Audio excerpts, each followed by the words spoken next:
Pas konfirmimit nga laboratori qendror i analizave se në një fermë të imtash në domën të njësisë administrative Postrib 10 kanë rezultuar të prekura nga sëmundja e murtajës, Autoriteti i Kontrollit të Sigurisë Ushqimore Shkodër ka ngritur një grup të posaçëm inspektorësh për ushtrimin e kontrolleve intensive. AKU ka ngritur një trup inspektuese që do jetë trup në bashkëpunim me AKVB-n Shkodër mbi monitorimin e situatës.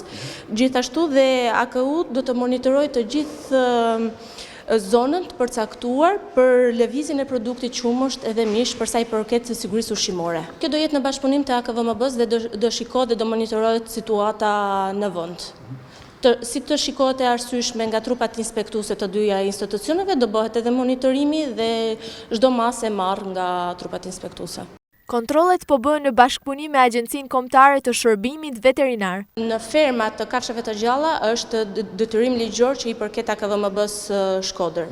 AKU ka të bëjë vetëm me stabilimentet e prodhimit, përpunimit dhe tregtimit të produkteve ushqimore. Në çdo rast që kërkohet nga AKVMB mbështetje trupave inspektuese nga AKU Shkodër, patjetër që jemi bashkë, por që si ferm kafshëve të gjalla monitorohet nga AKVMB. Atëherë ne do përqendrohemi më shumë në ferma ku kanë drejtim, ferma që ka drejtim për qumësh dhe mish që i bie të jetë edhe konsum human.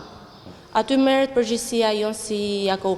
Merren mostra, merret gjithçka. Çai përket legjislacionit, ligjit të ushqimit. 3 ditë më parë në fermën e të imtave të fermerit Zamir Milani në domën të Postribës u konstatua se 2 krerë dhi kishin ngordur. Inspektorët e Shërbimit Veterinar Shkodër pasi morën mostrat për analiza, aplikuan karantinën ndaj kësaj ferme deri në marrjen e përgjigjes nga laboratori qendror i analizave. Përgjigja u publikua ditën e mërkurë, 4 qershor. Për rrjedhoj duke nisur nga dita njëjtë, kontrollet do të intensifikohen në të gjitha fermat e të imtave në qarkun e Shkodrës. Sëmundja murtajës deri tek të imtat nuk paraqet rrezik për shëndetin e njerëzve, por vetëm për baktit.